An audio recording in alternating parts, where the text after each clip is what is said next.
Yo, what's poppin' everyone? Welcome back to the channel. Zach Lesage here. Today we're going to be going over the top 10 best decks in format. Stellar Crown has been out for a minute now. We've had a couple events in both Joinville and Dortmund for the regional championships. Massive online events. So we have a pretty solidified metagame as we enter this week, heading into League Cups, League Challenges, and of course the Lima special event, in which I'll also be attending.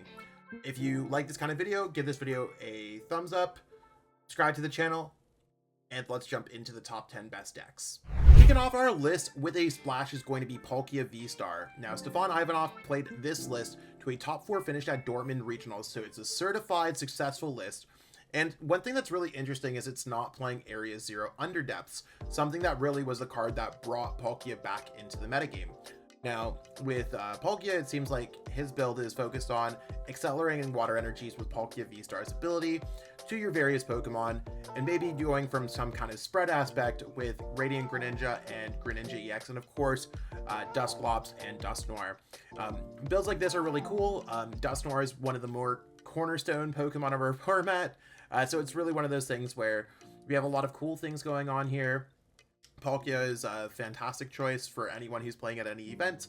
I just watch out for lightning type decks because we did see quite a few decks that are weak to lightning see success this past weekend. Palkia, Lugia, and Trapos all come to mind when it comes down to it.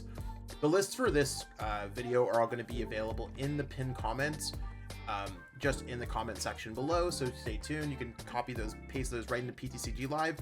If you need any of the cards for these decks or any other decks in real life, check out our sponsor at kayfabecards.com. We have all of their information in the description. They have a bunch of single cards. I get my cards from them. They're a fantastic sponsor for the channel, so check that out. We also have PTCGL store for online code cards. You can get code cards of any sets that you like, and you can kind of craft your cards for credits. So if you open up enough packs on there, you'll likely have some credits to grab the cards that you need, like Radiant Greninja if you don't have them online. So super helpful, and you can use code TSS5. Let us know in the comments what you think decks 9 through 1 are going to be. Let's spark a discussion. We get back to all comments on this channel. Blocking its way at number 9 is going to be Block Snorlax. Now, a lot of the times when a format is brand new, we have a lot of decks to kind of discover and see exactly what's going on. Snorlax is one of those decks where we can kind of sometimes predict the metagame, and in this case, there wasn't really too much new stuff that came out with Stellar Crown. It largely played out like a mini set, regardless of the set's abundant set size. Snorlax here is trying to control the previously existing Charizard, Dragapult, Gardevoir, those kinds of decks, whereas nowadays there are a few other decks that saw success, which is going to drop Snorlax's ranking considerably.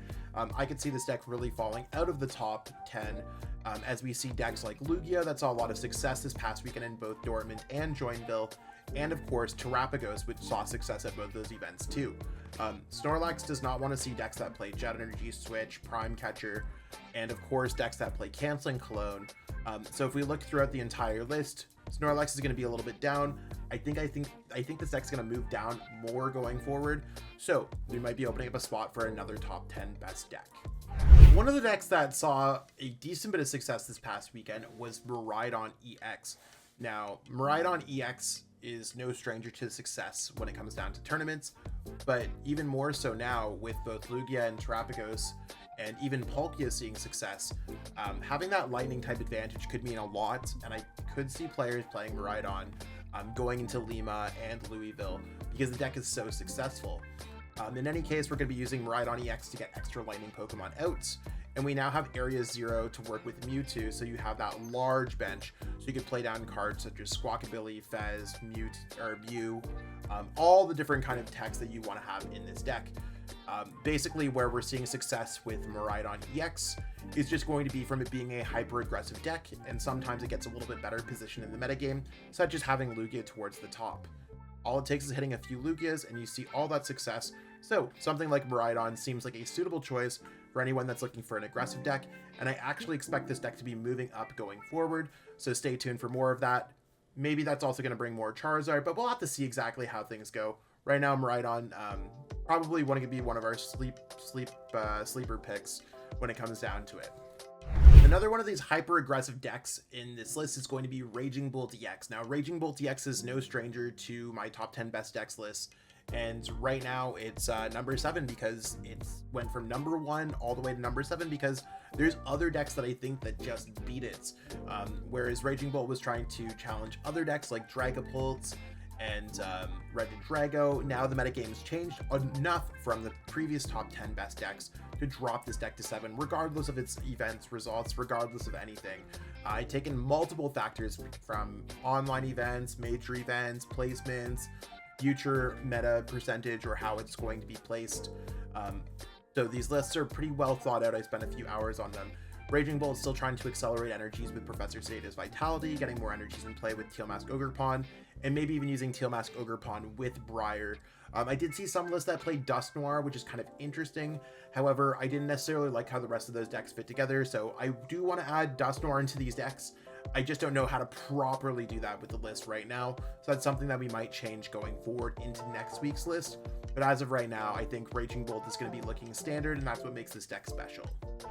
Moving into a deck that's a little bit more control-based is going to be Iron Thorns EX. Now, Iron Thorns EX is the deck that won our World Championships, and where this deck might see success is a lot of the Pokemon that have rule boxes and their abilities. So shutting down the abilities of Lugia V-Star, shutting down Drago V-Star, shutting down Charizard. You think about a lot of these Pokemon, and Iron Thorns EX is just like, yep, we auto start with it, and we're going to Crushing Hammer your energies away. So even though they're trying to pedal along and really see that success, Iron Thorns is really going to stop everything in its path. Then there's some decks that just beat it. Even though this deck is lightning type, Trapos has non-rule box abilities, such as Noctowl, that allow it to get set up. In that case, it's typically a tough matchup for Iron Thorns, especially for the lists that are including Vitality Band in their decks. In this case, you're going to win some and certainly lose some when it comes to Iron Thorns EX, but if the metagame allows for it, and right now the metagame does look like it's allowing for it, we do have Iron Thorns EX in a strong position going forward with its initialization ability. Moving down the list quite a bit is going to be Charizard EX. Now, Charizard EX is playing a pretty basic version of its list where we have just the right amount of Charizard, Charmander, whatever, Pidgeots, Dusknoirs, and just setup cards. And we have enough tech cards that work like Briar, Turo, Thornton, but a lot of our extra space is just going to be going to cards like Nest Ball, Ultra Balls, etc. And there's only so much we can do when it comes to a deck like this. Where Charizard is kind of seeing success is there's a lot of aggressive decks in format like Raging Bolts and Miraidon and stuff that are typically good matchups. And then there's a lot of the newer decks that like Trapos that might end up being a little bit more difficult for Charizard than some expected. And of course, Lugia, which can be a tough matchup. And there's a handful of others like Iron Thorns and whatever. So Charizard's kind of a mixed bag. Tossing it up in the middle at number 5 makes the most sense to me. Now that we're halfway through this video, it is a good reminder to check out the pinned comment to copy and paste these decks into PTCG Live. And of course, double check to see if you subscribe to the Shuffle Squad channel. I know about half of you who watch this channel have not. Every sub really counts as it helps to really grow our channel. So double check that and tell your friends all about it. Let's jump into our number 4 pick. Looking at number 4, we have Drago V-Star, and we're actually going to take from one of the best players in the world, John Ang, and play Noctowl in our version. I've changed a card here. Instead of cutting a card for Hawlucha, I decided to cut another card from this deck.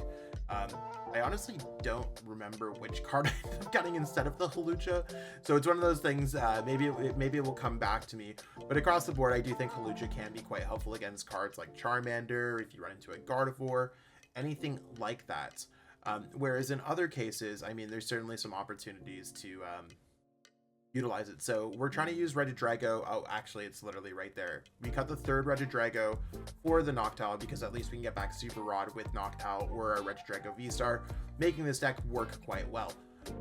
Going forward, Drago is just there to kind of take away whatever we want. We can be a Dragapult deck, a Tina deck, a Kyurem deck, all 3 in the same game, right? And copying those Pokemon to the discard pile is going to be one of the best ways to kind of focus on this. Noctowl gives us that extra bit of support, so maybe we don't need to use our Legacy Star early in the game. We can save it towards the bit of the end if we're able to get a Noctowl out. Otherwise, it's just going to function like a same Drago deck that we've always had, just with a smidge more consistency. I really like how this build plays out, and I think I like the Hawlucha more than having the Drago. but I could see that space for Hawlucha being a Hydra or maybe a Haxorus, something that could work in this deck. So I'm going to continue to test it, but Regidrago is a fan favorite for a bunch of people, including myself, and I really like the build with Noctowl in it, making it that much more consistent. We have a Dragapult at number 3. I think it was number 2 last week, so up there still. And the build that I'm going with is actually, I believe, from Marco Cifuentes, where we see Wellspring Ogerpon with Sparkling Crystal, giving yourself the opportunity to kind of use its second attack with one attachment, which is absolutely fantastic when it comes down to it. So we have some really cool plays for some sniping maneuvers. We have Noctowl because we are a Terra type deck. And we have options to search out whatever we want, and a handful of consistency cards. So this build almost looks like a Trapagos deck, but is not. It's a Dragapult deck. We have all the sniping potential. We have all the cool, like, technical machine devos. I think this is my favorite build of the deck. Now, there is the version that came first at Dortmund. So you might be like, why didn't you feature that one? I really like Pidgeot in this build, and that other build did not have Pidgeot. Maybe it's something for me to try out a little bit more. So we might see that version of just Dragapult Dusknoir see a little bit more success. But I do like how the Wellspring Ogerpon really kind of embodies this consistency Noctowl engine, and allows us to see a lot of success from that standpoint. So we'll have to see how it works out. But I don't know. I like this build. I think this build looked a little bit better if I had a Punch as a player. Could be wrong. Let me know if you've experimented with the winning Dortmund list. Love to hear your feedback. What decks do you think are going to be in the top 2? Are they going to stay in the top 2 till the end of the next week? Am I right? Am I wrong? Let me know in the comments below. Let's jump into that number 2 pick.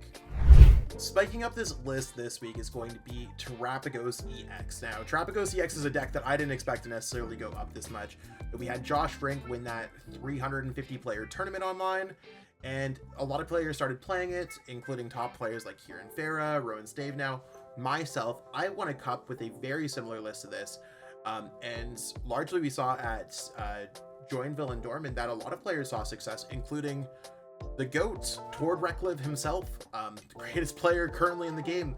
So it's one of those things where Trapagos really utilizing itself as an aggressive deck, utilizing itself as the best Dusknoir deck, Noctowl, all of these consistency pieces in there. We've seen various builds, including some builds that play Regidrago. I'm still experimenting with things such as that. I think this is a really underdiscovered deck, and there's a bunch of different ways to play it, and there's a bunch of cool cards that you could play. So if someone cracks the code with this and finds the right metagame for it, I could really see Trapagos going all the way at one of these events. Maybe we'll see it at Lima, maybe we'll see it at Louisville, but for right now, for me, it's got to be one of my top picks for cups. I've had a lot of fun, and I did get that dub this past Saturday with this deck, but it's not our number 1 deck of the week. Gotta give it to someone else. And it's a deck that's risen from the ashes, or maybe we should say the bottom of the sea. Let's check out our number 1 deck. Looking at our number 1 deck, we have Lugia V-Star. Now, Lugia V-Star, we saw Rahul go on that crazy run with 9th at Worlds, top cut into Baltimore, and finals at Dortmund, something that we just rarely see in this game. And we also saw this deck win Joinville Regional Championships. So Lugia V-Star just seemed like a great choice for the last week, and I think a lot of top players, again, Kieran Farah coming second at Baltimore Regionals. Lugia seems to be where it's at, and where I think we're going to see a lot of players switching to lightning-based decks or adding lightning techs to their decks. Something like Lugia V-Star really can work out in this metagame. One thing that I've changed, and I mean, by all means, feel free to just go with one of the regional champions lists or one of the top lists like Kieran's, Rahul's, whatever. I like the Wellspring Ogerpon in this deck because it is a Terra Pokemon, giving yourself opportunities to utilize Area 0 if your opponent has it in play. Big Bench Lugia makes a lot of sense, and then you could drop Mesagosa to discard all the extra cards like Luminion, Squawkabilly, and stuff like that. So I think this deck, incredibly well positioned in the metagame, had a fantastic week. Might get countered, but Lugia doesn't stay countered for too long. So keep it in mind as you go through your next tournament, or if you're looking for a deck for your next tournament, this just might be it. That being said, let me close things out. And that's what we got going on with this video. Do you agree, disagree with this list? Let me know in the comments. Totally love to get back to you with that, see exactly what we have going on. Hopefully I'm doing well in Lima. I'm already going to be there. at the time of recording of this video, because we got to get them done a little bit earlier this week as I'm traveling. But we have a lot of great content lined up for both this week and next week on the Shuffle Squad. If you're looking to improve your game before your next League Cup, League Challenge, Louisville, anything coming up, hit me up for some coaching. Totally love to get back to you. So if there's anything else you need, holla at your boy. Beyond that, I'll catch up with all y'all later. Peace out and have a great one. Want to support the Shuffle Squad? Be sure to check out all of our sponsors in the description to pick up Pokemon TCG singles, sealed, and PTCG live codes.